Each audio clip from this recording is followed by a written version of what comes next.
Central mine planning बड़ा नाम है कंपनी का, काम भी बड़ा है और इसका आईपीओ खुला है बाजार में। पहले तो ये समझिए करती क्या है कंपनी।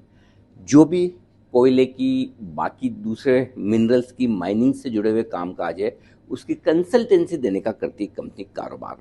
61% मार्केट शेयर है कंपनी का कोल मिनरल्स कंसल्टेंसी में, यानी कि देश की दिग्गज सबसे बड़ी कंपनी है मिनरल और माइनिंग सेगमेंट में कंसल्टेंसी की। प्रमोटर्स दमदार है, आप पूछे कौन? कोल इंडिया। जी हाँ, ये कोल इंडिया के होली ओन सब्सिडरी, पूरी की पूरी कोल इंडिया की सब्सिडरी है और इस आईपीओ में कोल इंडिया ही अपने कुछ शेयर बेच भी रहा है। इसीलिए इसका ज़्यादातर बिजनेस कोल इंडिया से आता है, लगभग 2/3 बिजनेस, 67% बिजनेस जो है कंपनी का कोल इंडिया से आता है। हाँ, थोड़ा थोड़ा धीमे धीमे कंपनी कोल इंडिया के बाहर भी अपना विस्तार कर रही है। पहले 90% बिजनेस कोल इंडिया से आता था, उसकी सब्सिडरी से आता था, अब 67% आता है। नंबर ऑफ क्लाइंट्स भी कंपनी के लिए धीमे धीमे बढ़ रहे हैं, ये आपके लिए बढ़िया संकेत होता दिख रहा है। ग्रुप के बाहर कंपनी अब धीमे धीमे विस्तार कर रही है। ग्रोथ को लेकर लगातार एक बेहतरीन ट्रैक रिकॉर्ड रहा है कंपनी का। पिछले कई सालों से देखें, कंपनी लगातार प्रॉफिट मेकिंग है, कैश फ्लो पॉजिटिव है, रेवेन्यू अच्छे हैं, डिविडेंड भी देती है, लॉन्ग टर्म डेट जीरो है ऑलमोस्ट, वैल्यूशंस भी ठीक है। यानी कि ढेर सारे ऐसे पॉजिटिव्स हैं इस कंपनी को लेकर जो आपको ये कह सकते हैं कि पैसा लगा सकते हैं, लेकिन कुछ नेगेटिव्स को भी ध्यान में रखना जरूरी है। पहली चीज़ तो ज़्यादातर बिजनेस कोल इंडिया पर ही डिपेंडेंट है, वो पॉजिटिव भी नेगेटिव भी। दूसरा ये कि ज़्यादातर कारोबार सरकारी कंपनियों से या सरकारी एजेंसी से आता है, इसमें कभी कभार पेमेंट डिले हो जाता है, लेकिन अच्छी बात है कि पेमेंट डूबता नहीं, सरकारी कंपनियों से आगे पीछे आ ही जाएगा।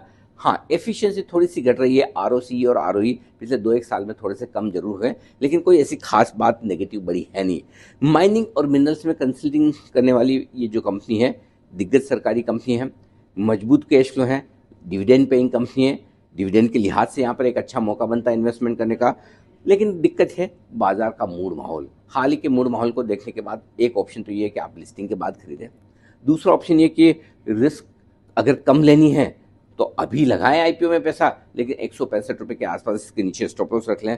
और तीसरा तरीका ये है कि भाई ठीक है, सरकारी कंपनियों में कम ज़्यादा चलेगा, मेरा तो 2-3 साल का व्यू है, मुझे फ़र्क नहीं पड़ता, और वैसे भी मैं मार्केट में इतने नीचे लेवल 22,000 के आसपास अगर पैसा लगा रहा हूँ, तब और कितनी रिस्क। अगर वैसा आप इरादा रखते हैं तो पैसा लगा सकते हैं। अब ये स्पेस ऐसी है माइनिंग और मिनरल्स की जो अगले 2-3 साल बड़ी सुर्खियों में रहेगी, क्योंकि पूरी दुनिया भर में इसकी ज़रूरत बढ़ गई है। ऐसे में अगर आप रिस्क लेने वाले इन्वेस्टर्स हैं तो इसे कंसीडर कर सकते हैं, नहीं तो लिस्टिंग के बाद देखें। ये है राय हमारी सेंट्रल माइन प्लानिंग के आईपीओ पर। बताइए, क्या इस मूड माहौल में आप इस आईपीओ में पैसा लगाएंगे या करेंगे इंतजार?